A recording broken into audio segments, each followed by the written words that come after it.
This is Saturday Showcase presented by 5 Hour Energy, part of ESPN's Road to Champ Week, presented by Wendy's.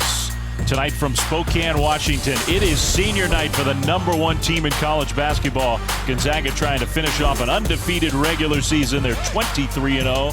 They host a hot team, the Lions of LMU, in Spokane tonight. Hi, everybody. Dave Fleming along with Sean Farnham. Great to have you with us. As always, Sean, we saw Corey Kispert there. There are others who will be celebrated tonight for the Zags, but Corey Kispert is playing his final game at the Kennel, and he's going to go down as one of the all-time Gonzaga greats. Yeah, and we talked so much about his near-perfect form. Jay Billis was talking about it in the Kansas game from beyond the three-point arc. But he can impact a game in a variety of ways. He does it from 2, he does it from 3. But all the numbers we can talk about mean nothing to me. Here's where his legacy is always going to be at this Gonzaga program. 100,000 basketball players, Dave Fleming, have played college basketball at the Division I level in the last 25 years. He has the highest winning percentage out of any of them. This was his first career basket. It was inside the arc, the elevation, the finish, the tight haircut. But his legacy at the Gonzaga program is that he is a winner. Look at him now, all grown up. The starting 5 for the Zags. We'll show you those.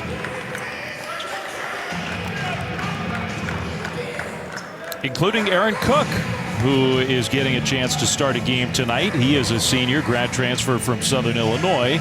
And again, in this strange college basketball year, it's impossible to say with 100% certainty who's playing their final game, who isn't. But Aaron Cook likely will be wearing the Zags uniform for the final time tonight, so he gets a chance to start. LMU, though, will have the ball as we get going from the Kennel.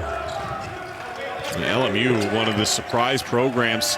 Coach Stan Johnson, we'll talk about him all night long. What he has meant to this program, the life that he's brought to it, the commitment and the results are a direct reflection of the bond and the communication that he has built with this in a very short period of time during a pandemic. WCC standings, you got Gonzaga, BYU, who's third? LMU, offensive rebound. That's what they do. Ball never hit the rim, so Eli Scott had to get that one off quickly. He did, and he scores the first basket of the night. Yeah, they love to get on the glass. These are two of the best rebounding teams in the West Coast Conference. In a way, it's a good test for the Zags because they have not faced LMU yet this year. That was a sloppy pass. It got deflected out of bounds. Gonzaga will keep it. I mean, it's a strange year in so many different ways, but one of them is this is the regular season finale and 2 conference opponents who are playing each other for the first time. Mark Few, I think he knows that LMU comes in as a hot team.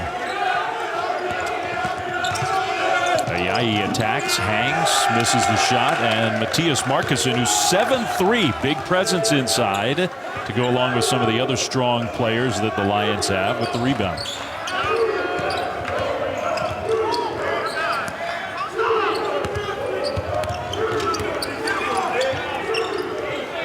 Well, they leave Markussen open, and he banked it in. I don't think that was a play, and he is actually a pretty good shooter. Good foul shooter, at least. Dave, I want everybody to look at the top of the screen right now. Look at LMU's bench. No one is sitting down. They're all standing up. They're all engaged. They're all dialed into what's going on the floor. They're creating their own energy on the road. And I think this is something we saw with the NBA teams, and this is coming from Stan Johnson. First year, unbelievable job in year 1 on the Bluff. But he's got his team understanding, hey, we're going on the road. We have to bring our energy. We have to make the noise. We have to make Gonzaga hear us, and that is what this bench is doing right now. They're doing a great job. Cook found Timmy, who draws the foul. I think it's an excellent point. And maybe it helps that LMU's been playing really well. They missed some games like just about everybody has with COVID protocols, and their team, other teams, games postponed, ended up being canceled. But since they've resumed play over the last couple weeks, been playing really well.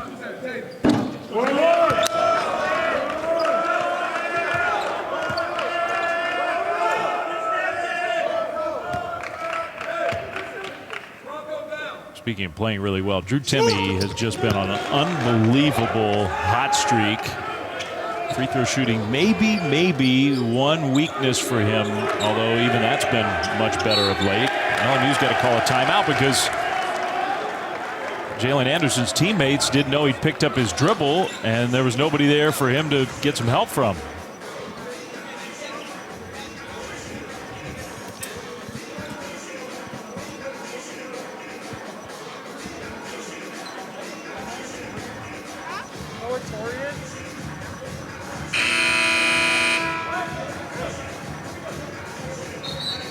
And thank you, Dan. Thank you, Jay. Those of you joining us after watching Baylor go down. So, indeed, that means one undefeated team left in college basketball, and it's these Gonzaga Bulldogs. Dave Fleming, Sean Farnham. Great to have you with us after a terrific day of college basketball around the country. Now, we have seen some upsets. This would be that and more. We'll see. It's early, but LMU, a hot team, Sean, and the Lions come in with an early 4-1 lead over the Zags. Yeah, they were able to get on the offensive glass. But this is senior night. Corey Kispert is a senior to remember in Spokane. Dave, I mentioned this off the top of the broadcast. For those of you watching Kansas and Baylor, there's been 100,000 college basketball players in the last 25 years. The best winning percentage of any player is Corey Kispert. He is a winner. He's more than a shooter, but he is a winner above all else for the Gonzaga Bulldog program. Aaron Cook also getting a start, a senior grad transfer from Southern Illinois. Eli Scott, who's really been one of the best players in the West Coast Conference, gets his second early basket. And look out, LMU. I know it's very early, but they have been playing well, and they're up 6-1. Remember, Gonzaga got off to a slow start the other night against Santa Clara, only the second time all season long that they had trailed by 10 points or more. And I think, Sean, there are some similarities. LMU rebounds like heck on both sides. They have size and strength. Santa Clara also has some size down low, and that size got Drew Timme, got Anton Watson into foul trouble in that game the other night. Those guys didn't play big minutes. I think the formula could be similar for the Lions. You've got to play with confidence, and you've got to be the aggressor. Scott was trying to pass out of a would-be double team, and here comes Suggs and the Zags. A lot right back to the freshman Jalen Suggs. I mean, you turn the ball over against Gonzaga, you should just hit 2 on the scoreboard before they even take the shot, because you know they're at least getting 2. And they turn turnovers into offense as well as anybody in the country. You know, it's not senior night.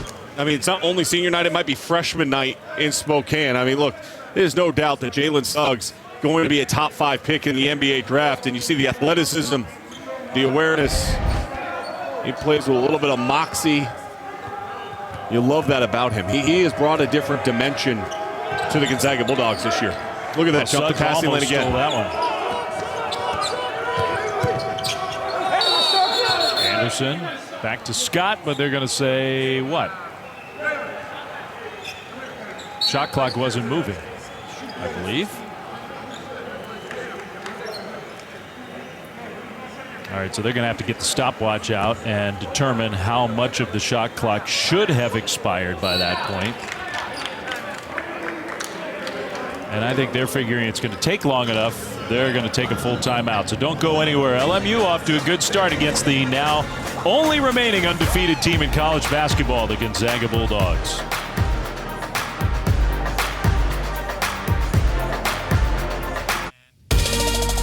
ESPN's exclusive presentation of college basketball is presented by 5 Hour Energy, the official sponsor of Getting Stuff Done, and in part by Progressive Insurance. Save when you bundle auto, home, or motorcycle insurance. Visit progressive.com. The Kispert family dancing tonight as their favorite Corey Kispert, number 24, the senior from Edmonds, Washington, going through his senior night ceremonies. No normal kennel crowd. Of course, that's part of this 2020-2021 season.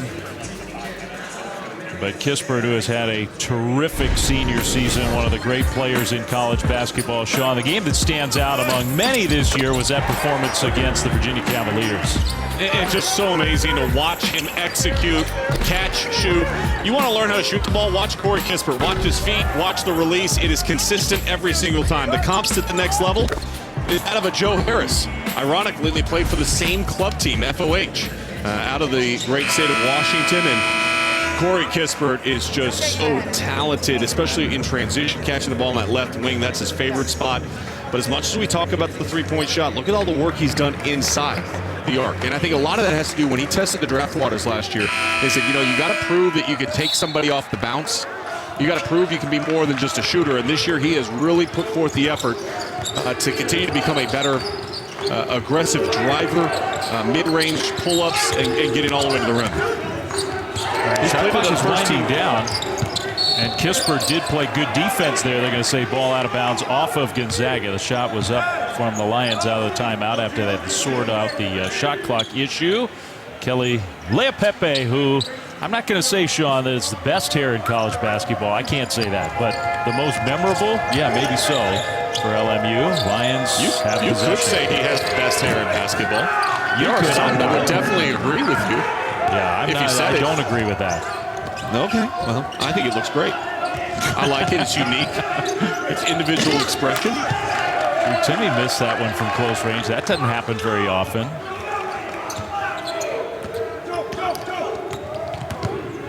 Well, simply not getting blown out early by the Zags is a victory. I mean, they have been such a quick starting team. Kispert, nice hands on defense, and then Suggs gets fouled. Those are the little things Corey Kispert has just continued to grow and improve upon this year. And part of that is because the players that they have around him, he feels like he can be a little bit more assertive, take some risks, take some chances. Watch this. Boom, expose the ball, quick hand. Tries to get the deflection off the leg. Instead, it bounces to Jalen Suggs. You gain a possession for your team. Those are winning plays. And when you go to the next level, by the way, it really comes down to your efficiency and how many winning plays you can make. Andrew Nembhard was swarmed there by the defense. His shot from Kispert goes down, his first three of the game. Yeah, there was a stretch where he was struggling from beyond the arc. That stretch is gone. Like he's getting his swagger back from beyond the arc, and this team, they're on a mission right now. And we talk about the undefeated season, maybe being an undefeated champion, first that we'd see in college basketball since 1976. That is not the goal of the Gonzaga Bulldogs, is to be undefeated. Their goal is to win a national championship. If they happen to be undefeated, when that happens, then they'll be fine with it. But if they were to lose like tonight, or they were to lose in Las Vegas, their goal is still in front of them. And that's why a lot of people tonight coming off that Baylor-Kansas game talking, well, okay, what does this mean about Baylor? What it means about Baylor is that they're 2 games back from their pause, and they played a very good Kansas team tonight in Allen Fieldhouse, and they lost. And if you are closing a book on Baylor because they lost their first game of the season, I think you're going to make a big, big mistake come the NCAA tournament. There are 3 teams right now that have separated themselves. It is Baylor, Gonzaga, and Michigan. And you watch Michigan play today, they might be the best out of all 3 of those teams right now today with how they're playing. But what Mark Few's team has done all season long, wire to wire, #1 in the country, that is hard to do. One thing to watch, and Marcuson hit both those free throws. He comes out for the moment, but he's 7-3. Gonzaga for all their strengths, and they have lots of strengths. Nembhard in the lane. Andrew Nembhard, who started all those games in the SEC, now has been a regular starter for the Zags, ties it up at 10. But just to finish the point, Sean, I mean, LMU's got some size inside. If you're thinking ahead to March, what could be a vulnerability for Gonzaga? Facing teams with those big guys, maybe tonight you can get a little glimpse of how somebody could exploit the Zags in that way. Yeah, but we've seen that with Garza. We've seen it with Derek Culver of West Virginia. We've seen bigs. David McCormick of Kansas, obviously he's playing a lot better now than he was in game 1 of the season. But still, we've seen the Zag team go against height. But you're right, Dave. It doesn't have the depth that we've seen in the past. There's no Brandon Clark, Shemek Karnowski, Sabonis, Zach Collins. Like they had rosters that had 3 guys that were 6'10" that were really impactful in a game. Nembhard missed that shot. This year it's been mostly that guy, #2, Drew Timme inside, who's just had a marvelous year. LMU gets a stop and a rebound. 2-point lead for the Lions first half in Spokane.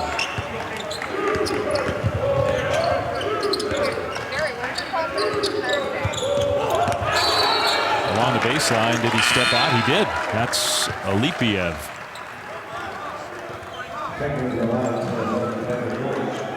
All right, well, Adam Morrison, maybe not part of that big man legacy, certainly part of the great legacy at Gonzaga. Sabonis, Kelly Olynyk, another name on that list of all the big players that Gonzaga has had. They've had so many, and so many thriving in the NBA right now. Suggs, well, they call him for an offensive foul. Leopepe did a great job positioning himself right in front of Jalen Suggs.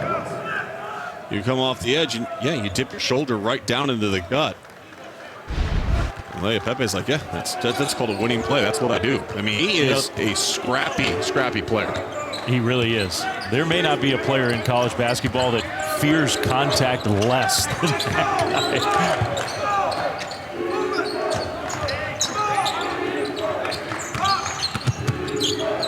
Quintana steps back into a three, a little too strong. Long rebound, though. LMU has it. LMU's doing a really good job getting some second chance points opportunities. The defense on these long shots are running to go rebound instead of boxing out, initiating contact with their guy, and tracking where the ball is going. Well, they almost got another offensive rebound there. That tip dunk wouldn't go. Kispert in transition. Nice pass to Nembhard, who flicks it over to Ayayi, but he stepped out of bounds. The turnovers have been an issue, Dave. Now, they turned the ball over Gonzaga too frequently last time they played.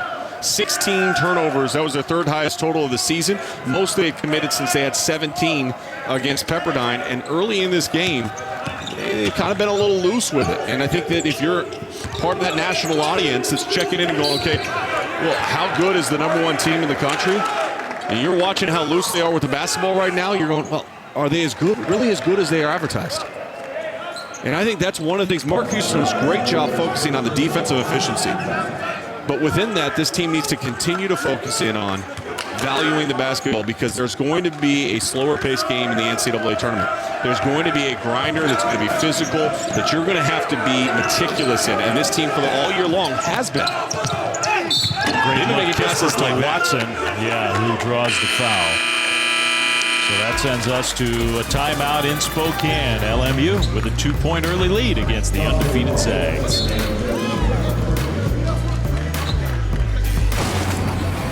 Illinois is a team playing its best basketball. Right now, Michigan has separated itself. High level, almost Final Four feeling type of matchup. Sure does. That's just a couple days away. 2 top 5 teams from the Big Ten. Meanwhile, the #1 Gonzaga Bulldogs final regular season game for the Zags. The West Coast Conference Tournament starts on Thursday. Zags with their own big man force. You know, it's not just Kispert and Suggs and all the perimeter players. Drew Timmy's been terrific. But we were playing the what-if game, Sean. You and I mentioned it a minute ago, of the big men around the country for some of those best teams, like Dickinson, like Kofi Coburn, who maybe down the road could give the Zags some issues. Yeah, Hunter Dickinson's defense the last 2 games, whether it was against Luka Garza, where he really had to work for his. I think he was like 6 of 19 shooting the game. Coburn's just so strong underneath, so physical. Today, Dickinson held Trace Jackson Davis, who had been averaging 26 points per game, to just 10. That matchup between those 2 guys on Tuesday night, that's like Braun Strowman of the WWE going against Brock Lesnar. I mean, it's just 2 mountain of a men that are going to be competing against each other. It's just too bad it's not in a steel cage. You had me the whole way there until the end. Then I kind of wobbled a little bit, but I'll plead ignorant on that one. But and look, you made a good point. They've played Garza, they've played Josh Huff, they've played McCormick of Kansas. That 3 from the corner, Alipiev, is good after 2 missed free throws for the Zags. A lead for LMU is 15-10. Look, the longer that LMU has the lead in this game, the more confidence this team is going to play with. Just based on who their coach is and what the belief that he's shown his guys. Oh, Drew Timme, what a move with a foul. See, first of all, Drew Timme is 6'10". He's not small. He's 6'10". So we say, oh, the height-wise, but he's 6'10", and then you have this footwork. Watch his feet. Just watch his feet. I mean, just phenomenal. Balance. He keeps his base wide and strong at all times. He feels where the defense is coming from. Of all those guys we were talking about, then this is me putting my analyst hat on, so maybe I'm veering from my lane. But wait, hold on. If you put on your analyst hat, do I get to put on my play-by-play hat sometime? You do. Yeah, I'll tell you when. Okay. LMU breaks the press. Go ahead, put your analyst hat on. Well, I wanted to let Matthias Markussen make that bucket there, but Drew Timme, of all those big men we were talking about, and Hunter Dickinson's a great finisher, got great touch around the rim. Timme is the most skilled scorer of all those guys, in my opinion. I would agree. He has the best footwork. Look at him size up and rip. I mean, just draws the foul. To me, he's a true National Player of the Year candidate. Now, not many people are talking about him that way, but his numbers are insane. Do you want me to support you on this? How about this? Support me. Coming into this game, in the last 88 minutes that he played, he scored 79 points and was shooting 83% from the field. That's in the last 4 games.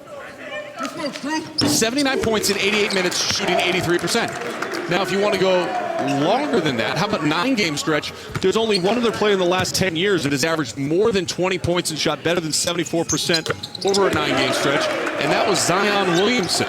Good company. Drew Timme is playing at an elite level. He's also in this game, just as another thing that he does well, Anton Watson got a hand on the ball, knocked it out of bounds, and apparently it went off LMU. I thought it went off Watson, but the call is Gonzaga ball. Good deflection by Watson. Yeah, I think that should be LMU's ball. It's not. Good point, Dave. That was my analyst hat again. Jalen Suggs steps through, missed the shot, though. Had a great look. There have been a few. As great and spectacular as Jalen Suggs is, he could be a better finisher on shots like that. And right now, you got to start thinking about Gonzaga going, okay, what's going on with our defense? Because the Zags are allowing LMU to shoot 64% from the field so far here in the first half. You're halfway through the first half, and your defense has been so much better and so much more improved lately. But look at the quality of shot that we're seeing LMU get. Those are rhythm jumpers. Yeah, Jalen Anderson. That's a travel on Nemhard. Not a foul, a travel. So a Gonzaga turnover. Stan Johnson's got his team coming in today to this night's game with energy, focus, bouncing their step. I mean, you pointed out the energy on the bench. And next time LMU's on defense, I want our viewers to watch the bench again. I mean, his whole staff is in a defensive stance while their team is out on the floor playing defense.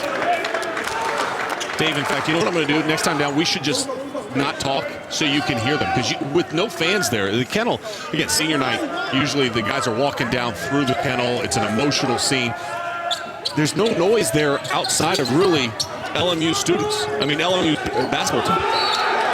LMU's got to call a timeout. That's the second time in this first half they've had to burn a timeout because they were holding the ball. All right, we'll take a quick break. Be back in 30 seconds right after this.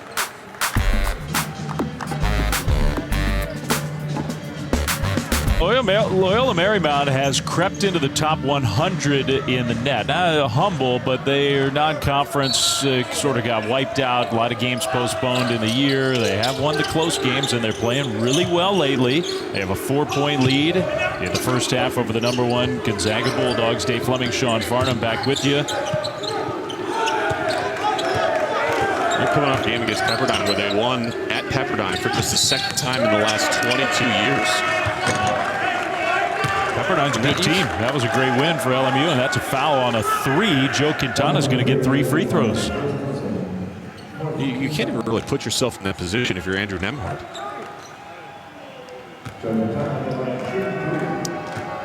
He knows better than that. Quintana missed the free throw. He doesn't have enough makes to qualify, but Joe Quintana has actually shot as well from 3 as Corey Kispert has this season. He's been really consistent. Part of the reason why they're playing well down the stretch is because he's playing well down the stretch. He's got at least 12 points in each of the last 4 games. He's leaving points out there by missing free throws.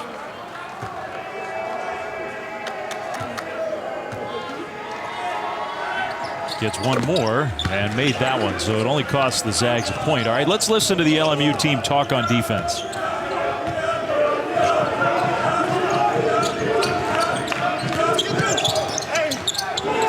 Well, they talked, but they couldn't prevent a great pass by Drew Timme backdoor to Anton Watson. Really good pass.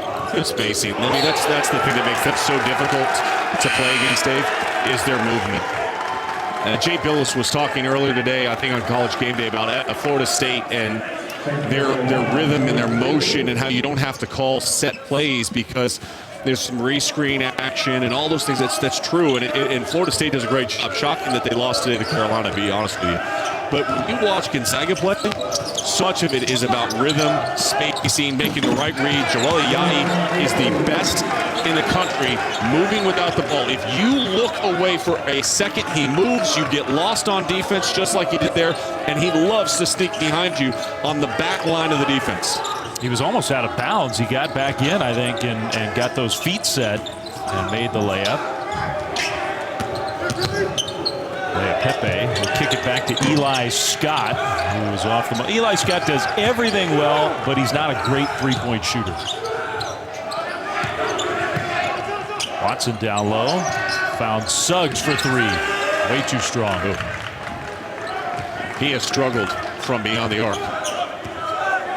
He hasn't made a three in the last 3 games coming into this one. Now he's only attempted 4.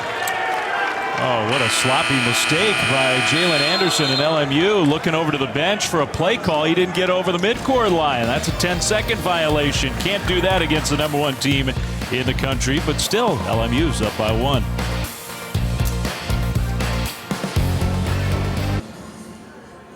Under 8 minutes to go first half. LMU with a 1-point lead. Coming up on Big Monday, Carolina-Syracuse. That's a big game in the ACC. Carolina's playing really well. Syracuse still has a chance at 7 Eastern. And then the second game of our doubleheader, the rematch of just an awesome game today. Oklahoma State, Bedlam, 9 Eastern. Both games stream live on the app. Now that you talk about games today, how about Cade Cunningham? He had 40 points, 11 rebounds, took over the game down the stretch, impacted at the defensive end of the floor with a big block actually against Austin Reeves. Reeves has been great all year long for Oklahoma, but Cade Cunningham going to be the #1 pick in the NBA draft. Asserted himself in the first half of that game with 13 points and allowed that to kind of carry all the way through. And Cade Cunningham played great, and maybe they needed him to take as many shots. I love the 8 assists from Austin Reeves. I just do. Joel Ayayi attacks and finishes with the left hand, and Gonzaga has its first lead of this game. Yeah, the first lead because LMU has taken the fight to them. I mean, now a couple of mistakes here. You didn't get the ball across the timeline. You throw that one off the shin. You know, you turn the ball over 8 times early in this game. You've given opportunities to Gonzaga. Realistically, LMU should be up by like 8 right now. And if they just valued the basketball a little bit more, they wasted a timeout to prevent a turnover, which would have been a 10-second violation earlier in this half.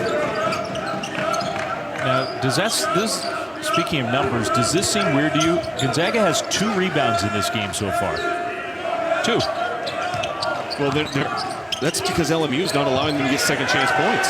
How about Pepe coming over from the weak side to block that shot from Drew Timme? But Dave, LMU's playing harder. They're playing tougher. They're being more physical right now.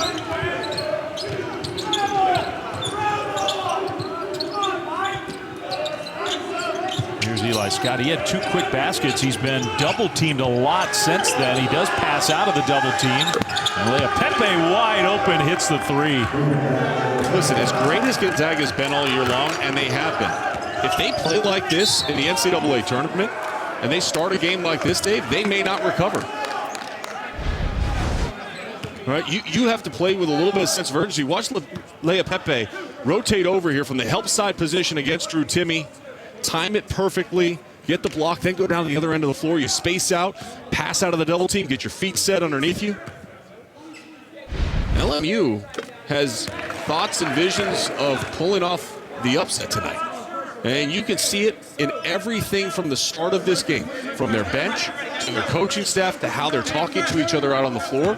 They're playing with an energy and an idea that they can accomplish something that nobody else has done so far this season. Pretty good It starts with the toughness, sophomore from Melbourne, Australia. He is, they have toughness, and he might be the toughest of their tough guys. Kelly Leia-Pepe, they're going to call an illegal screen against Ivan Alipiev. Another turnover. And those turnovers, by the way, don't kill you because it allows you to at least get back and set up your defense. The ones that hurt you are when it's a live ball turnover.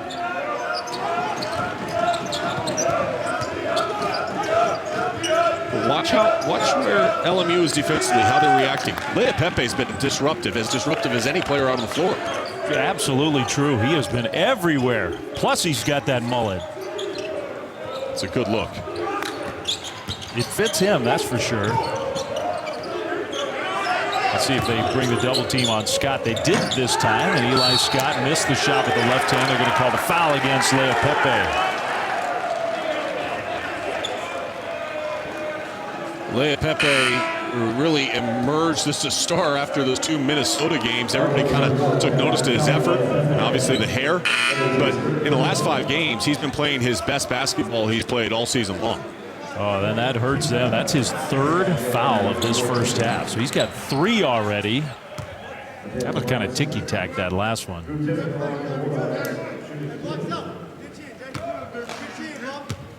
Double bonus for the Zags. Now what?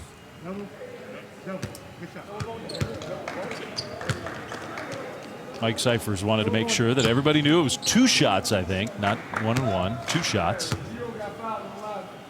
Sure did, same floor. You know what?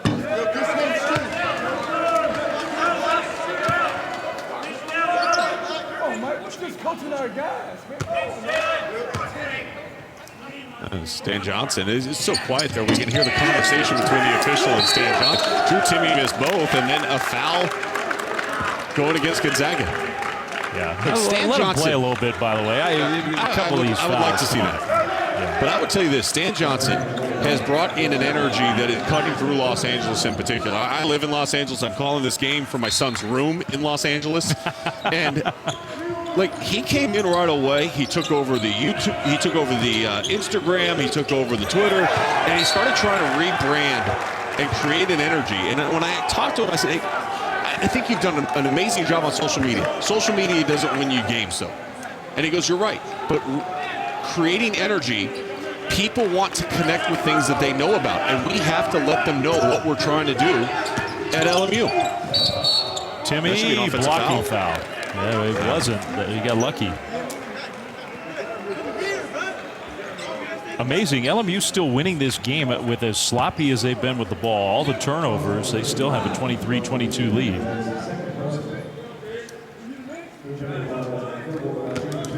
Foul trouble an issue. LMU is not a deep team, so any foul trouble for them is a problem. And Timme, look, we talked about this, Sean. He's gone back into a little free throw shooting funk. What do we think? He's set. He's set right there. He's outside. I mean, look, we've seen a lot of calls go as charges that weren't as clear as that one. Like, I think that one should have gone against Drew Timme. This pressure from Gonzaga has been effective. LMU's had a hard time with it.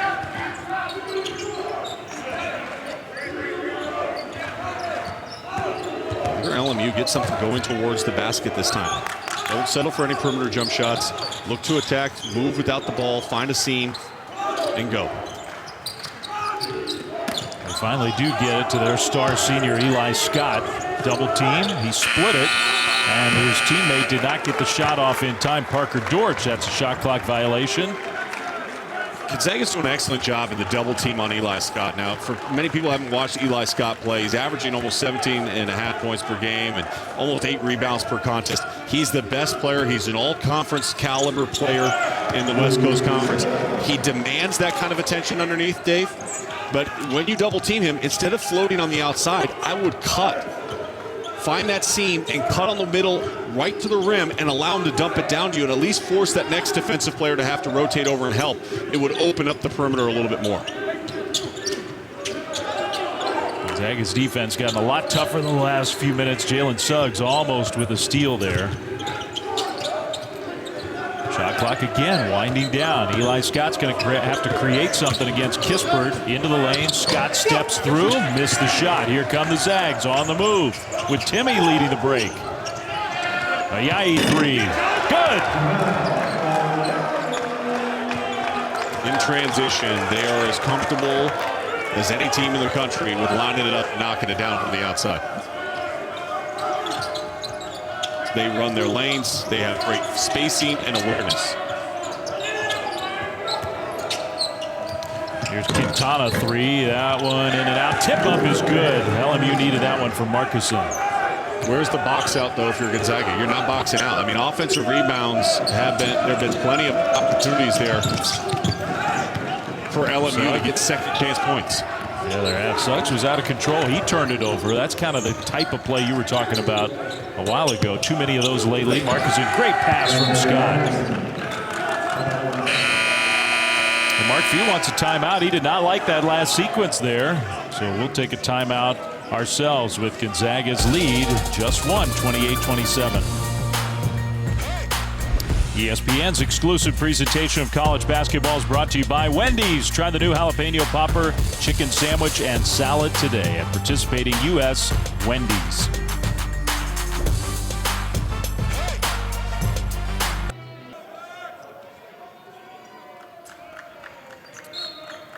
No. The flatbread is all Farnham. Yeah, it's not even the spicy shrimp flatbread anymore. It's just the Farnham. It is. It's available March 1st. Available March 1st. Neil Everett knows about it. He mentioned it on SportsCenter the other night during the Gonzaga highlight on Thursday. He was talking. He said it's got to be the Farnham flatbread. Good for Neil. Neil knows. America knows. Scott, what an attack right by Kispert, but he missed the shot, and Timmy will start the break with the outlet to Suggs. Quintana's done a pretty good job of sticking with Kispert, and now the steal. Scott took it away. 2-on-1. Scott awkwardly traveled.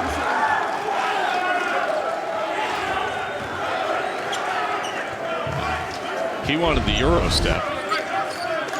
And we'll count the steps for you. 1, 2. Oh, I don't think that was a travel, do you? No. Kispert, quick release, 3. If that's a travel, then the post move we showed you earlier by Drew Timme would be a travel too.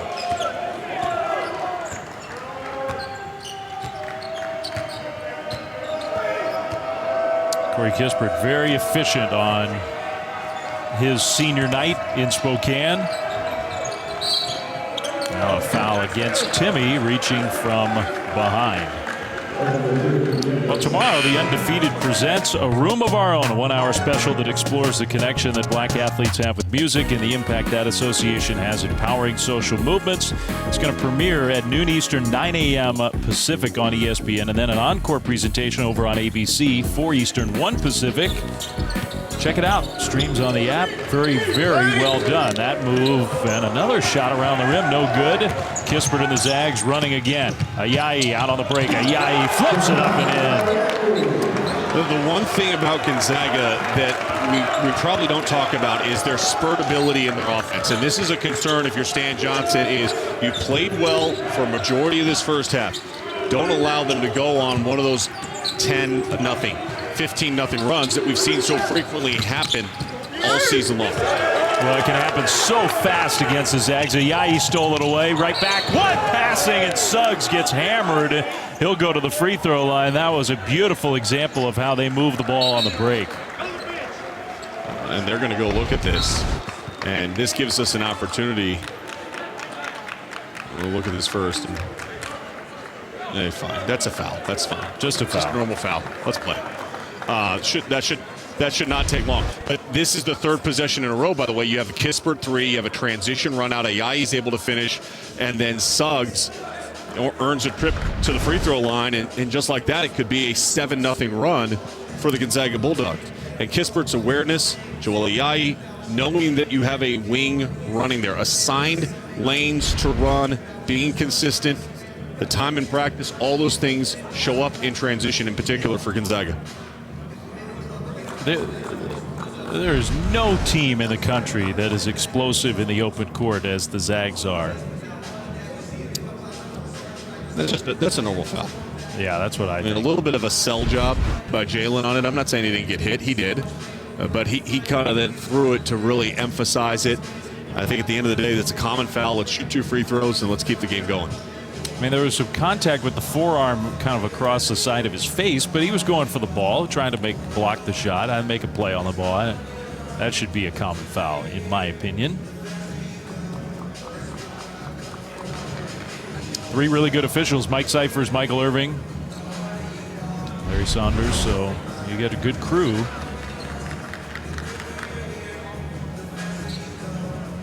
That's a common foul. Yeah. I have not seen a replay that's going to change my mind from the belief in which I saw the very first time I looked at it. They're having a very serious conversation about this stuff.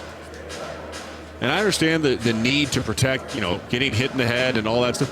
If a player's going up and the basketball is elevating up above their shoulders and you go to make a play for the basketball, and it's not from behind, it's not like he whacked him on his head. It's a common foul. Let's go. Dallin and Casey are in studio. They want to do the halftime show.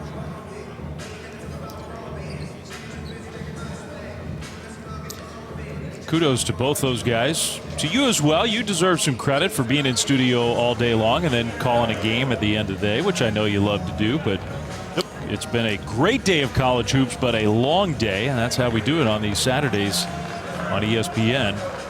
Dave, I was pulling out my notes here. I mean, you think about, how about this from Michigan, right? Wow, so they clearly called some sort of flagrant foul. Don't mean to interrupt you, but Suggs is at the line by himself. I disagree completely with that. That's soft. If that's a flagrant foul, Dave, come on. Yeah, I'm with you. That is not a flagrant foul in my view. I disagree with that call completely. What I was going to say, by the way, Michigan, we talked about their efficiency at both the offense and defensive end of the floor. How about defense last 6 games? 39% field goal percentage. That's a flagrant foul, folks, in college basketball. Yeah, I don't think so. Jalen Anderson, freshman, has a chance to be a really good player. Kispert, they left him open. He didn't make him pay this time. Rebound LMU.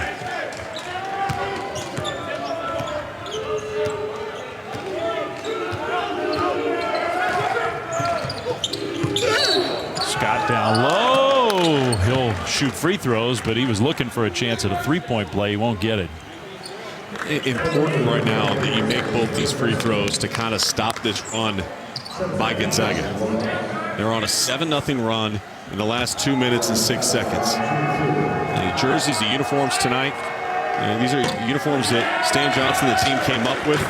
Each player before the start of the season had the ability to choose what was going to be written across their back. And some of the players, Eli Scott, Black Lives Matter is what he has on the back of his. Others ask for peace and justice. It's a way to have a little self-expression by LMU. Watson spins and scores against a 7-footer. I think Anton Watson's going to be a really good player next year. I think he's going to surprise people with what he can do with the offensive end of the floor. We've seen snippets of it, the 23 points against Portland earlier this year. Local kid from Spokane, a couple state championships.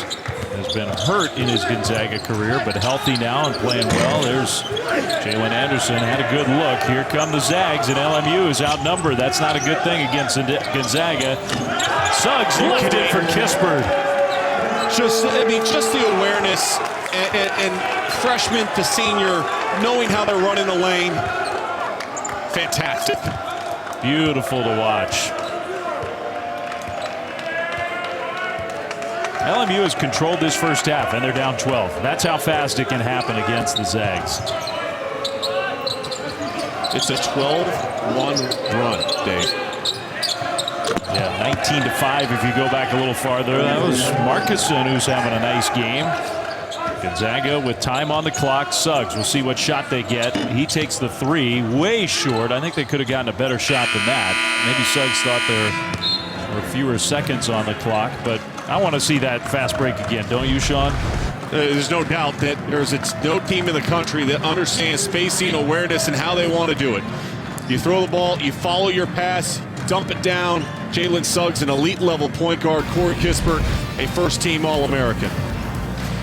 All right, so Kevin and Dallin are getting ready. It's a 10-point lead at halftime for the #1 Zags. Welcome back to Saturday Showcase, presented by 5 Hour Energy, part of ESPN's Road to Champ Week, presented by Wendy's. We get ready to start the second half from Spokane on senior night for the #1 Zags, whose lead is 10, 40-30 over the Lions of LMU. Dave Fleming, Sean Farnham. I'm in San Francisco. Sean is just outside of Los Angeles, up the coast in Spokane. A little colder climate in Spokane, Washington for senior night. Corey Kispert, Sean, one of the all-time great Zags, having a heck of a game on his senior night. Yeah, I want you to pay attention. That's his first three-pointer. He hits 3 of them. Look at the location of the second three-point shot. He's really good in transition, really good feeding, finding his teammates. Joel Ayayi able to knock down the layup there, and then watching transition the drop-off. And where's the third three-pointer from? The exact same spot. When you play against Corey Kispert, number 24 in white, you better have an understanding of where he's going to be on the floor. He likes his three-pointers on either wing. You have to find him in transition. You have to stay attached. You cannot help off of him when he's in that position. A very efficient half for Corey Kispert. Our first half stats brought to you by Ally. And what stands out, Sean, well, clearly the turnovers and then the points off turnovers, especially on the fast break. Hey, 13 turnovers that lead to 17 points, and most of those 12 points in fast break came off of those turnovers. And so if you're Stan Johnson, you're sitting there going, guys, we handed them 17 points. We'd be in firm control of this game if we valued the basketball a little bit better and cleaned it up here in the second half. Be interested to see if they can sustain the effort we saw for the first 15, 20 minutes of that first half into the second half here. Kelly Leapepe is back on the court for LMU. That's huge. When he went out with his third personal foul, LMU had a 1-point lead. They got outscored 18-9 after he went to the bench. He is very important for their chances. Long rebound grabbed by Jalen Anderson. And Dave, I want people to hear what you just said. He's really important to their chances. They had the lead when he left. He has 3 points, 2 rebounds, 1 assist. Like, there's so many players, young players around the country, they go, oh man, it's about my box score, it's about what I do. How about being a winner out on the floor? Leapepe makes winning basketball plays, and his energy is infectious to his team. There he is, Kelly, the sophomore from Melbourne, Australia. He's just a tough guy. He's been playing at such a high level, and he has actually been scoring. But you're exactly right. He doesn't need to score to make LMU a much better team when he's out there. Quintana found Leapepe. That extra pass to Anderson. Short on the 3. Offensive rebound. Now, if you're in the second half here, you're thinking, okay, Eli Scott averages 18 points per game. He has 5 at the break. You need to find a way to free up number 0. Markuson's just having an awesome game. He's 7 for 7 from the field. Matthias Markuson has 16 points. Kispert works his way close to the rim to draw the foul.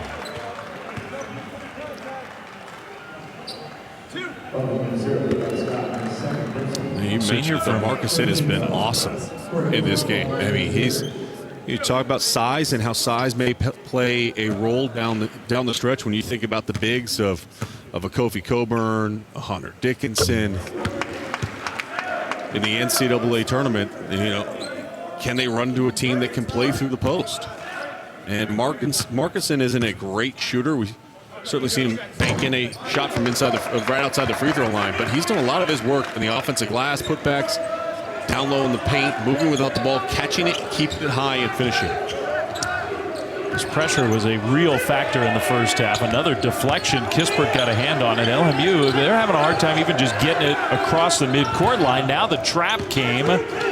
Finally, LMU, some semblance of a look, and Quintana makes a 3 after all that chaos. They get 3 points out of it.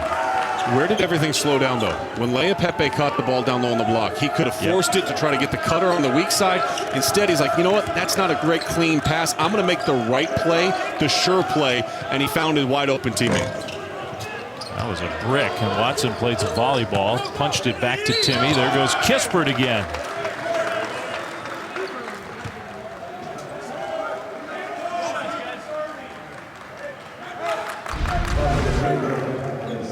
Watch Kispert just rip and go, no hesitation. And that's a pre-read, Dave. That's a pre-read. Before you catch the ball, you have awareness of where your defender is, and you know that you can rip and just go immediately. There's no hesitation. There's no sizing up, dribbling 5 times, and then trying to cross over and go somewhere. Because you rip and go immediately, the help side defensive rotation, a step slow, you get to go to the free throw line.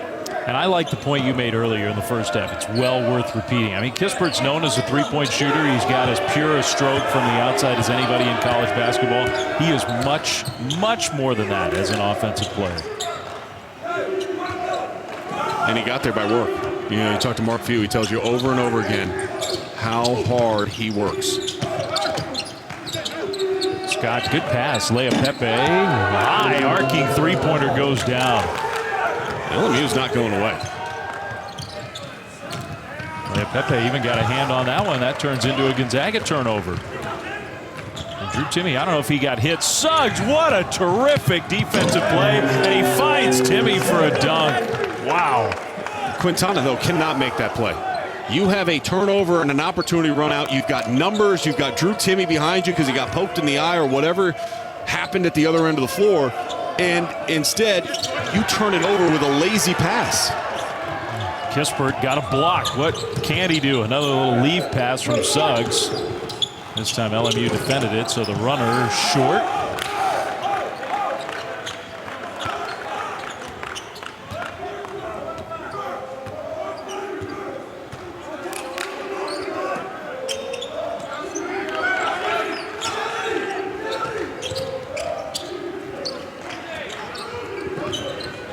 God, that wasn't a great pass over to Quintana. Shot clock under 10. Quintana 3. No.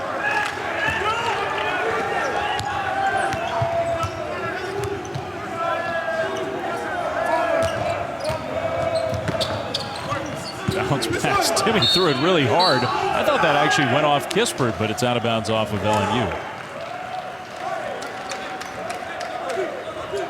I thought that was really close as well, Dave. Let's go in the other direction.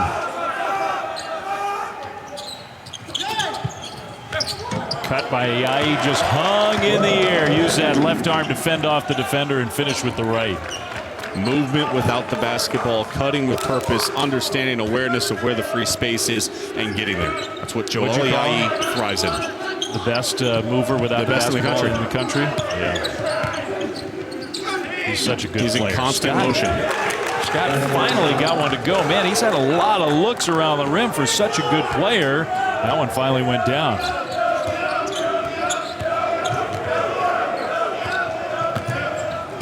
Suggs blew right by the defense.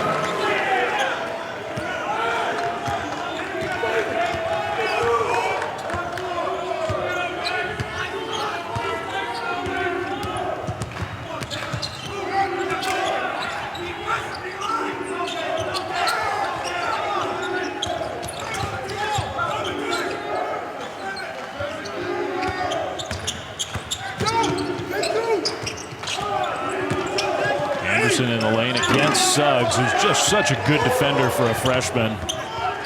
Now Suggs leads the break. Perfect bounce pass to Watson. And Jalen Suggs has made 3 really huge plays here in a very short period of time that allows Gonzaga to extend out this lead. It starts at the defensive end. Lazy pass, jump it, falling out of bounds. Use your quarterback skills, deliver it on a dime. Drew Timme able to finish. Now you drive to the seam. Timme with the post up, able to finish in the lane. And then this is what a point guard does. Makes their teammate better. Small window, pocket pass, awareness of where their teammate is. Jalen Suggs, he's elite.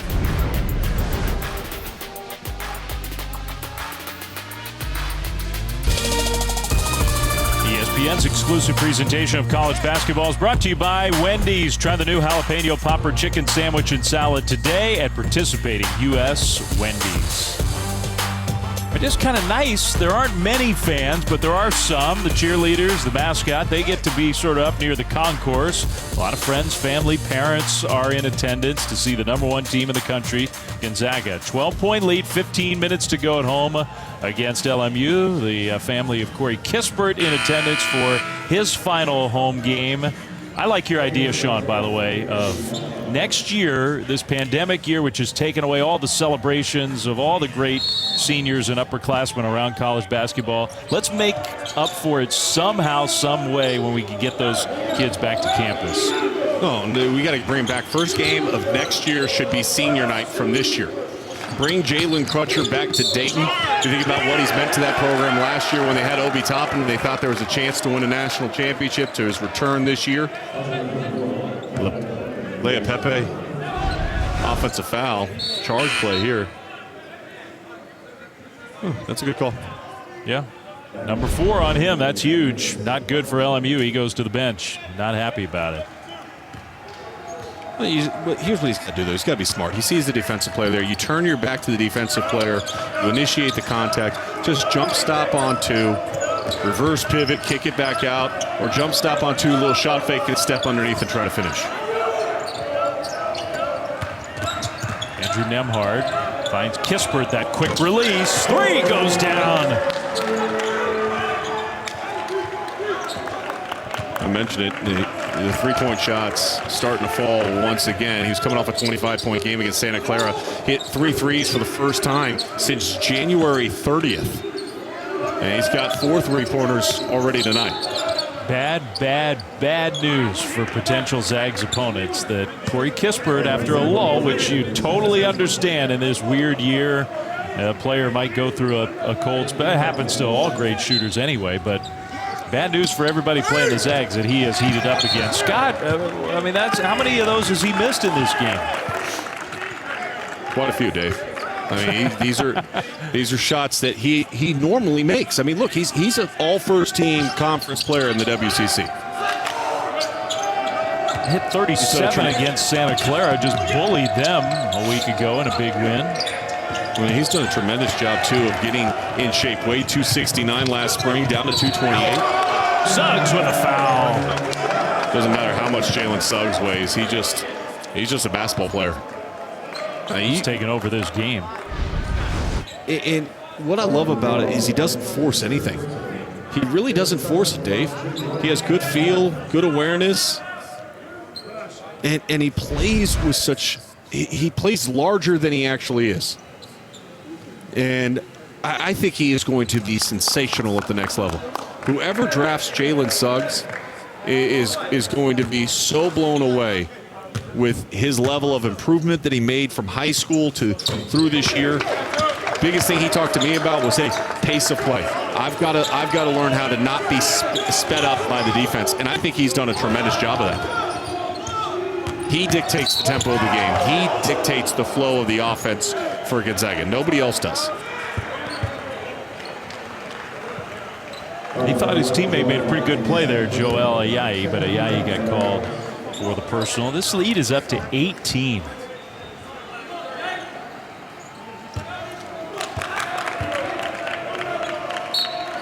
One of my good friends is a dentist, so I can't say that playing against Gonzaga is like going to the dentist. Like, it just wears on you over time. Because my mom was a dental assistant too, so I have to be nice to all the dentists that are out there. But I'm trying to think of an analogy that I could use for that. Like working a long day in construction.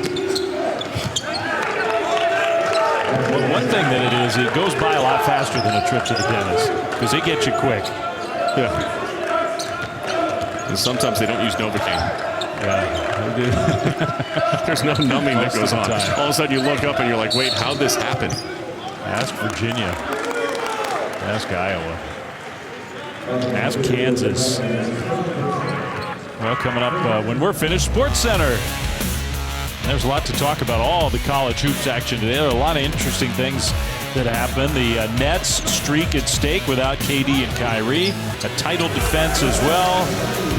Sports Center follows us on ESPN. It'll stream live on the app as well if you want to watch it that way. Double dribble.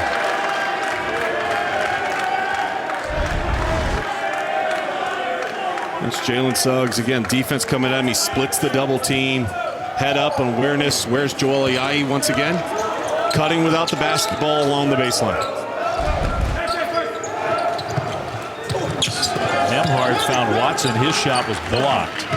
Dave, a lot of coaches at the high school level, they sit there and say, hey, we got to have movement in our offense. We got to have movement. You got to move. You got to move. You got to move. But do you know how to? Do you know where to? Do you know when to? That's what makes Joel Ayayi so spectacular. His awareness of where the space is and when to cut is as good as anybody in the country.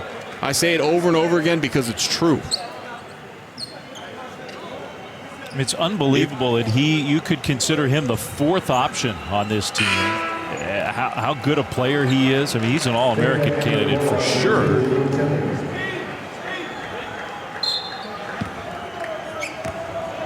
The first triple-double in program history.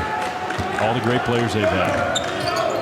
Jalen Suggs almost had one last time out, though. He still doesn't count. Real close.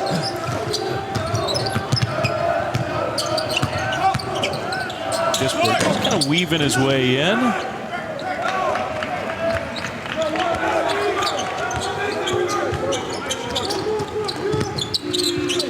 Anderson goes by. Tipped by Scott, goes down. There's a couple things that you're looking at if you're Mark Few, and you're going to say, hey, a little bit sloppy at the start. We didn't bring our most attention to detail at the beginning portion of the game. We allowed our opponent to dictate a lot of things in the first 15 minutes of this game. Second thing you're going to say is, hey, guys, offensive rebounds. We're getting out-rebounded at the offensive end of the floor 8-1 by LMU. And LMU is a very, very good rebounding team. But you got to put a body on somebody, especially Eli Scott. He's the number one guy on the scouting report. Kispert couldn't quite get the friendly roll, but Timmy kept it alive for Ayayi. Now Nembhard will try from three. He's been shooting it much better. You wouldn't know from that one.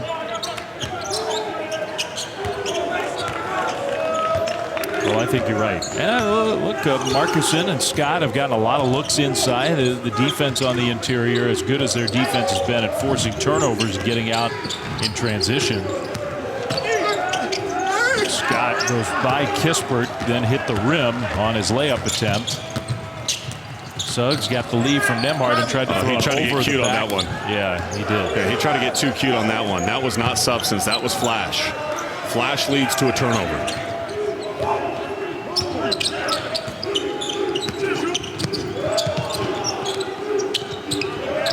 Jalen Anderson way off the mark on the three. So the shot's not going down for LMU at the moment. And they trail 60-46 against Gonzaga. Back right after this.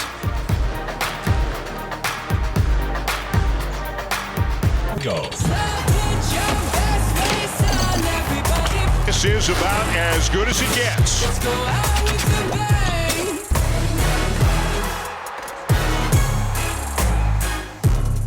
Yeah, Champ Week, WCC Champ Week starts March 4th, so Thursday it gets going down to Las Vegas. The Zags will get the double bye into the semifinals. Sean Farnham, your all West Coast Conference team for this strange college basketball season. Look, I put 6 on it. I think the conference does 10 on first team. I went with 6. I think all 4 of the guys we've talked about from Gonzaga. Eli Scott not playing his best game tonight, but has had a sensational season. And how can you leave Colby Ross off the list? I mean, with all he has accomplished at Pepperdine, he's the all-time leading scorer, all-time assist leader in school history. Colby Ross has just been a tremendous talent in the West Coast Conference, closing out his career in Malibu. Not a bad place to close out your career, by the way. Yeah. I think he's enjoyed his time there at Pepperdine. You could make a pretty darn good argument, couldn't you, that the 2 coaches of the year in this league are in this game? I think so. I mean, Mark Few clearly is going to be the pick. But Stan Johnson and what he's accomplished in year 1 has changed, I think, the overall perspective of how people view LMU, in particular in LA, living here. I mean, there's a lot of buzz about their recruiting class that they've got coming in. But when you look at the awards, the West Coast Conference, and there's no doubt who the player of the year is, who the freshman of the year is, and who the coach of the year is, in my eyes, it would be the guy at the free throw line as the player of the year. Corey Kispert's had a tremendous year. He really has. But down the stretch and how often they play through Drew Timme, I think has separated Drew Timme from me. He would get my vote for Conference Player of the Year. And Jalen Suggs is the freshman of the year in the WCC. That's not a prediction. That's a spoiler. And then I would go with Mark Few as Coach of the Year. You know, I think I agree with you on Timme. It's funny, Coach Few doesn't agree. He thinks default should go to the upperclassmen. He thinks Corey Kispert should be the guy. And that's fine. I mean, by the way, that's the only award on that whole list that you could argue. Yeah. And you're arguing between two guys that are on the same team. Who are just having awesome years. Cook off the bench. He hits the three. It wasn't a smooth start for Aaron Cook, but he's a good player. He's been playing better as of late. And they, 10 against Santa Clara, had 12 against USF. We saw him with the 15 against Pepperdine. And I like his defense, too.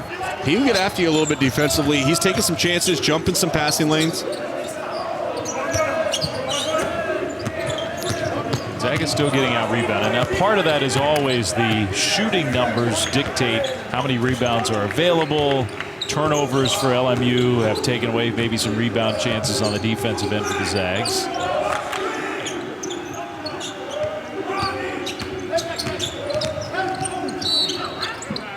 That's a whistle and a foul. This is a night, though, to talk about Corey Kispert. Let's go back at Kings High School. We got the family archive coming out. Two-time state champion. Look, you get Elevate in high school. People say he's a three-point shooter. Look, he's dunking. We got more pictures of him dunking than we do knocking down three-point shots from high school. But a multiple state champion in the state of Washington, and made that transition over to Spokane, so seamlessly learned from the leaders that he's been around. I think so frequently when we talk about culture, what makes culture within a program? One is it starts with the coach and the foundational pillars of a program, right? But the other aspect of it, Dave, goes to how do you empower your players to have and find their own voice? And then are you empowering the right leaders that other people want to follow so that they train the next leaders in the locker room? And it just passes down year after year after year. And I think that's one of the things that Mark Few has done a great job. And Corey Kispert is going to go down as one of the all-time great leaders in Gonzaga. His ability to stretch from the outside and knock down shots.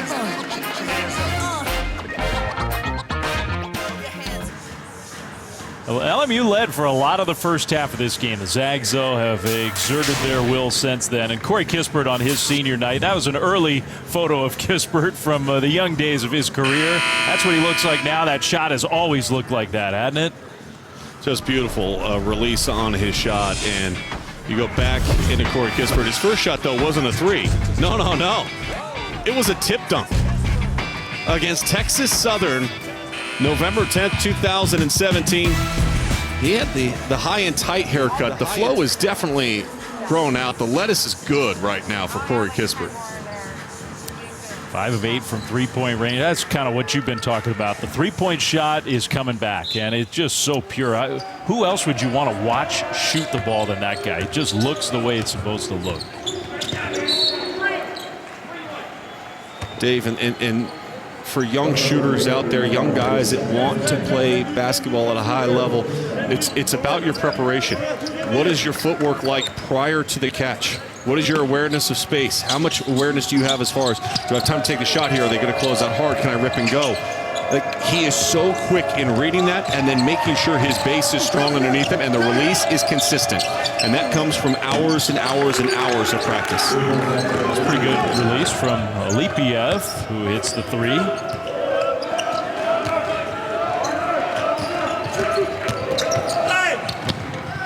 Kispert with the left hand, no good.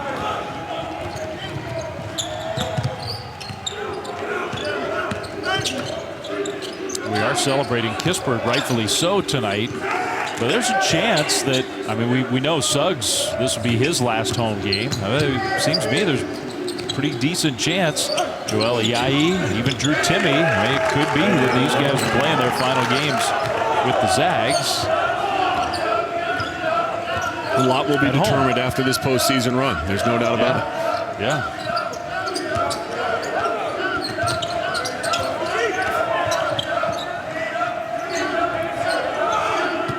Timme against the 7-footer with that ball handling, and he dribbled it off his leg. All right, that wasn't one for the resume reel for the great Drew Timme. Timeout from Spokane, 67-51.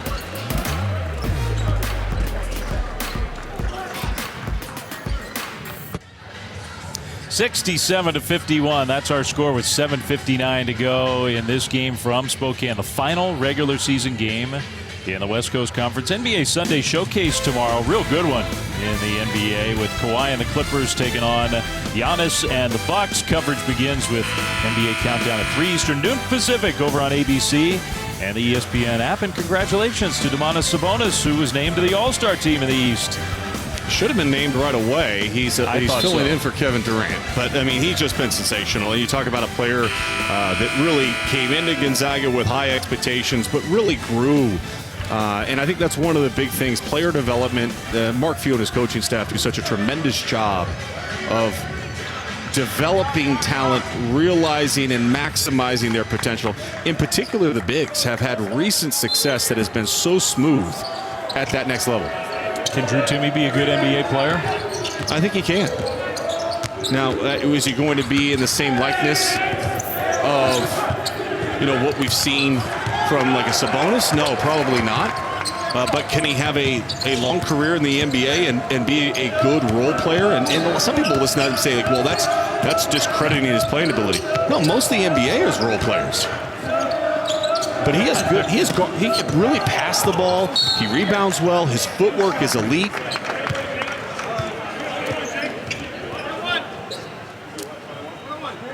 Kind of what you're talking about, Sean, and these are, you go back even a little farther and you find more of them who were great at Gonzaga, had a chance to play in the NBA, but right now the big men, those guys, Brandon Clark's playing really well. Rui Hachimura's got a very bright future. Zach Collins, if he can stay healthy. Sabonis is an all-star. Kelly Olynyk's one of the better players on a team that went to the finals last year. If you went back and redrafted last year's draft, Brandon Clark would go a lot higher than where he did. Yeah, he would. He had a great rookie season. Quintana fouled out. LMU foul problem's been extreme in this game. They're not very deep. It's hurt their chances to pull off what would have been a huge upset. Isn't it amazing, Sean? Jalen Suggs came back on the court a moment ago. Immediately, LMU could hardly bring the ball up the court. His defensive presence, it just changes the game. Well, and that becomes infectious to the back line and allows the wings to pressure out a little bit more. Dave, I mean, when you have a point guard that can stop the point of attack at 3 or 4 feet further away than where they normally want to initiate their offense, that means that pass and that angle is a little bit longer. And when that pass and that angle is a little bit longer, it allows your wings, Ayayi, Kispert, Nembhard, whoever it may be, Cook, to jump in that passing lane and get that steal. That's the level of importance you put on the point guard to initiate your defense. How disruptive can you be to the ball handler? I think he's going to be a big-time defensive player right away. I mean, he'll have some things to learn at the NBA level, but those kind of instincts and skills on the defensive end, those should translate for me right away. No, there's no doubt. He got up and challenged Lea Pepe, who airballed the 3.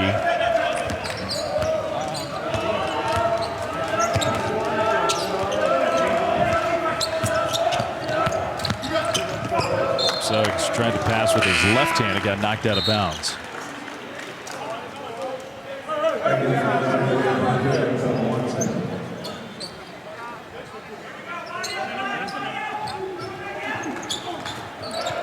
Kispert, catch and shoot 3. Not this time. They run so many there out of bounds set underneath. They try to find ways they can free up Corey Kispert. Tonight they've had success with it. That one was a great look. He just didn't make it. That 3 goes down. Alipiev is a good shooter. He's hit a couple here in the last few minutes. Interesting lineup. Go ahead. I think it's just important to circle back once again to what Stan Johnson's trying to build at LMU. I mean, you watch the way they play tonight. Talent-wise, they're not on par with Gonzaga.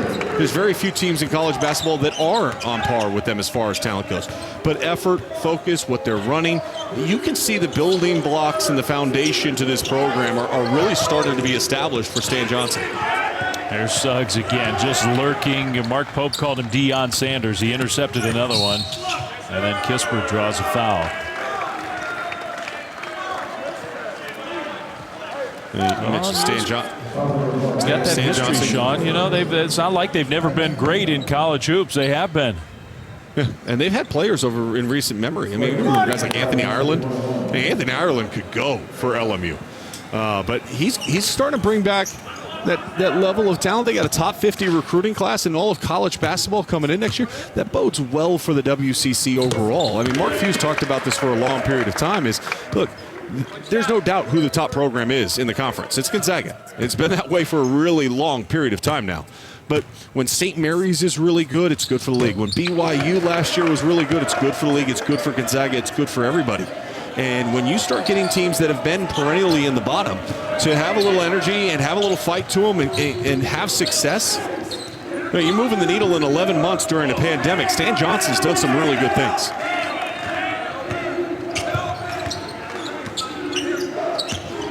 He comes from a very different background from most coaches in college basketball, and I say that in a really good way. I mean, he's got a wealth of experience, life experience, coaching experience. I think they found their guy down in Marina Del Rey.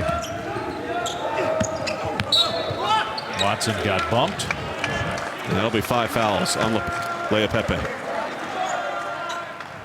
Coach Johnson, he was born in Liberia and grew up there in Africa for the first 10 years or so of his life. His family was nice enough to share some photos. He had no idea, he knew nothing about basketball when at the age of 10 he moved to the United States, picked up the game because he kept getting picked last in pickup games by the other kids at school. So he said, I got to get better at this. And he got better at it, and it's turned into his life's work, and he's just he's a fascinating guy to talk to, and I think has clearly demonstrated he's the right guy for this job at this time. And that's kind of what I'm talking about, Sean, is I think it's an underappreciated thing when coaches have experience at different programs, different leagues. They work under different guys coming up. I think that's a really good thing. Well, the game of basketball in the coaching world, it's very simple. You're just taking things from other people. So, like, the more people that you're around that have success, the more you're able to take and go, okay, I really like this aspect of their program. I want to incorporate that in. I want to build off of this. I want to build off of that. And you start compiling it, and you put it all together, and you put it in a pot and go, okay, this is who I want to be when I get a chance to be a head coach. I mean, his last stop was at Marquette, where he recruited Marcus Howard. And he was the essential point person in that recruiting process. You're talking about an undersized shooter that would go and play in the Big East and threw up monster numbers for Marquette. He's got a very experienced coaching staff. You know, to me, that's also part of it. When you are around different places and different coaches, people get to know you. You have a network. Okay, you get your first real crack at a big-time head coaching job. You got people you can call. Yep. Everything about coaching is about relationships. Suggs to Watson for the dunk. That's twice Jalen Suggs has hooked up Watson and allowed him to finish above the iron. I think Watson next year is going to be a player that's going to average a minimum of 15 points per game for Gonzaga. And I think this year, Sean, I mean, I know his role hasn't been huge, but Mark Few's watching these last couple of games where the big men have done some work against the Zags down low. The Corey Kispert at the 4 lineup is deadly offensively, but I think this group we're seeing here right now on the floor with Watson and Kispert out there together, I think Mark Few knows he may need some minutes out of this group in come NCAA tournament time. Well, and I think Anton Watson also knows what his role is on this team. When you have the shooters, the scorers, the playmakers around you, how much do you really need for him to be a scorer this season?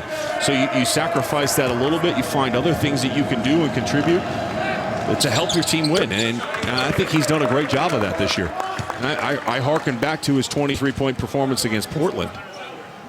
But he has the ability to take over a game. He has the ability to be a scorer. And instead, what he's done is he's been very patient. He's been very efficient in how he's chosen the moments in which he wants to assert himself offensively.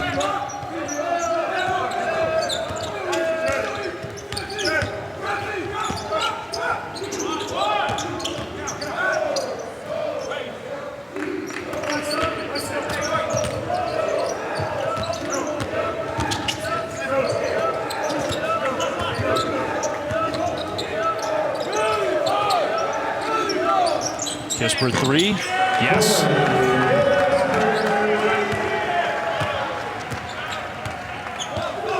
remarkable career. And if you weren't tuned in earlier, I mentioned this off the top. Our stats research back at Bristol, Jared Burson, who does a great job researching things for me. 100,000 college basketball players in the last 25 years at Division I. Nobody has a better winning percentage than Corey Kispert. That's remarkable. Number 1 of 100,000. That's pretty good. Suggs, did he go between his legs for that pass? They finally find it. Nembhard hits the three. How many dribbles after the initial pass? Before the shot? You had 3 passes. Through the legs, then to Watson, the pass over that led to the pass to get to Nembhard. 0 dribbles after the 1 dribble by Jalen Suggs before he decided to drop it off between his legs. And you know how hard that is to react defensively, Dave? Extremely hard. In transition, how do you execute? Making the great play, not the average play. That's what the Zags have done, that's for sure tonight. 82-59 for the number 1 Zags. ESPN's exclusive presentation of college basketball is presented by 5 Hour Energy, the official sponsor of Getting Stuff Done.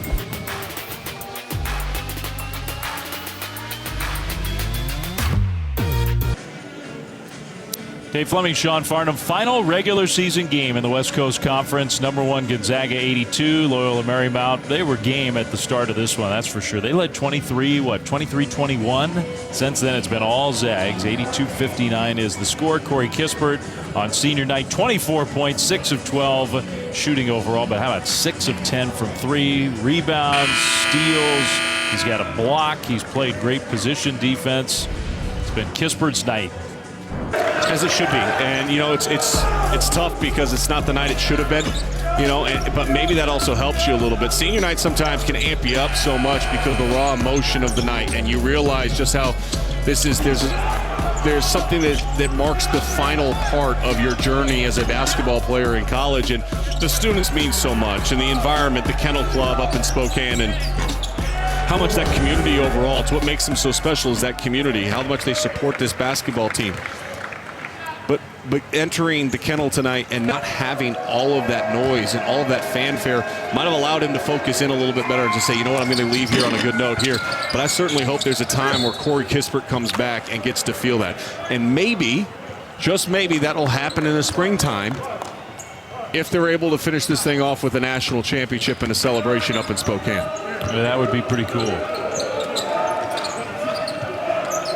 Senior night has been cursed in a way for the Zags. I mean, not the last couple of years, but they lost, what, 2015 and 17 to both times to BYU. 2016 senior night, they lost at home to St. Mary's. I mean, they hardly ever lose at home. If they win this one, and they're going to set a new all-time program record, 51 consecutive home wins. The last home loss was that senior night to BYU in 2017. Did you see that last post move that Anton Watson just put out on the post, on the block? I did, yeah. I mean, you see it, the flashes of what he can do and what he will bring moving forward. And look, the Zags are still very much so in the mix for a lot of big-time recruits that could potentially get there. I think, is Corey Kispert going to come off the court at the Kennel for the final time? Imagine the ovation he'd be getting right now in normal times. Dom Harris at the line, missed the first.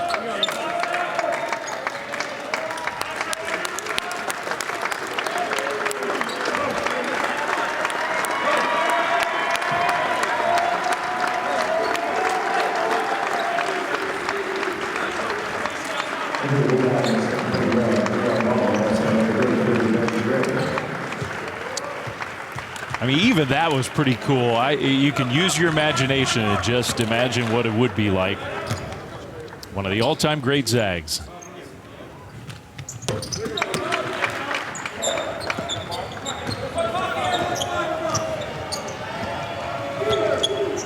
A lot of basketball still left to be played for that young man, but the last time he'll play on this court that he loves so much, that he spent so much time.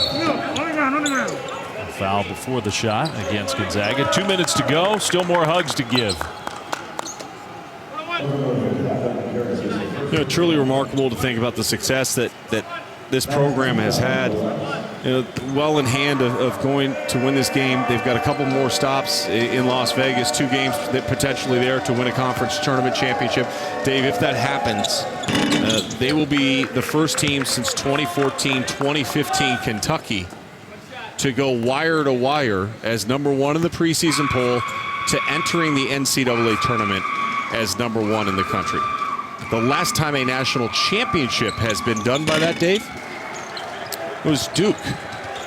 Back in 91 and 92, it has been that long since we've had a team go start to finish and never relinquish the #1 overall ranking in college basketball. It's been that special of a season. The last team to start and finish, that's what Sean's talking about, but both fronts. That Kentucky team, they're the last team, right? Regular season, undefeated. Zags really are going to flirted finish with that it. off. Finished 38-1 that season. Their one loss in the Final Four. Alex Poythress was injured. Nigel Harris of Wisconsin went to work, and that was the end of the season of what was an outstanding Kentucky team. Well, big Monday games right here on ESPN. 2 important ones, that's for sure. In the ACC, Carolina, a great win for them against the Seminoles. Syracuse needs a win Monday at 7 Eastern, and then at 9, Oklahoma State, Oklahoma. You want to watch that one after what happened between those 2 teams today, 9 Eastern on ESPN. Both games, of course, will stream on the ESPN app. I guess the rules prohibited. I was thinking Corey Kispert, he was hugging everybody on the bench. There are only, what, a couple hundred people in there, some cheerleaders, a mascot, friends, family. I was thinking maybe you could make the rounds and go up and hug everybody in the gym, but they that probably would be don't breaking allow that. protocol, Dave. Yeah, they don't allow that. Yeah.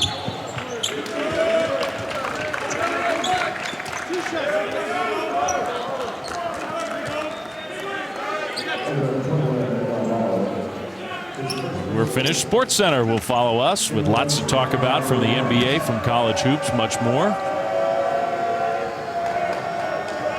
And who knows, Sean, the way LMU's been playing, they could go to Las Vegas and make some noise in that WCC tournament. Oh, there's no question they could. And the way they're seeding it again this year is using the Ken Pomeroy rankings. This game really helps LMU's strength of schedule, which should help them in the seeding for the conference tournament. Yeah, this is their first meeting with #1. So everybody else has had that schedule boost by being able to play the Zags. Julian Strother was fouled. Well, I thought he was. A nice moment for Aaron Cook, too. Grad transfer from Southern Illinois. Has been a big part of this team. Has been super humble. Has put his own personal numbers. Scored a ton of points at Southern Illinois. He's come to Gonzaga and taken on a different kind of role. Well, and the role now is how can you help the Gonzaga Bulldogs win a national championship? And I think that's why you made the move, right? I mean, the disappointment that you're not Jalen Suggs' primary backup, and a lot of that because Andrew Nembhard became eligible to play right away. But Aaron Cook is going to be an important player. He's going to make some plays in the NCAA tournament that will help determine whether or not this team is able to actually accomplish their overall mission. You could definitely envision a scenario where Suggs gets in foul trouble, maybe even Suggs and Nembhard, and Aaron Cook got to play big minutes in a big game. We saw that earlier this year. I mean, people go back to that West Virginia game and say, well, that was a tight game, Yeah, Jalen Suggs was out for a long period of time in that game, and Andrew Nembhard came in, and we saw his ability to take over when he had 19 points in that contest.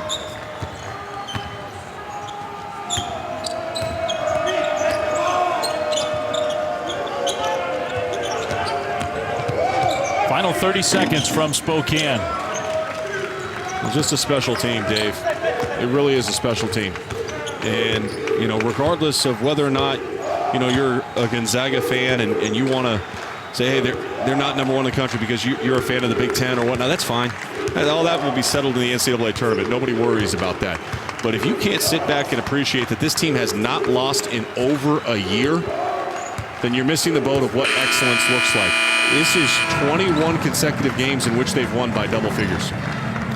The last remaining undefeated team in college basketball. A perfect regular season for Mark Few's Gonzaga Bulldogs. And now a new program record, 51 consecutive home victories. Gonzaga on senior night beats LMU 86-69. The final score for Sean Farnham and our great crew. Dave Fleming saying so long from Spokane.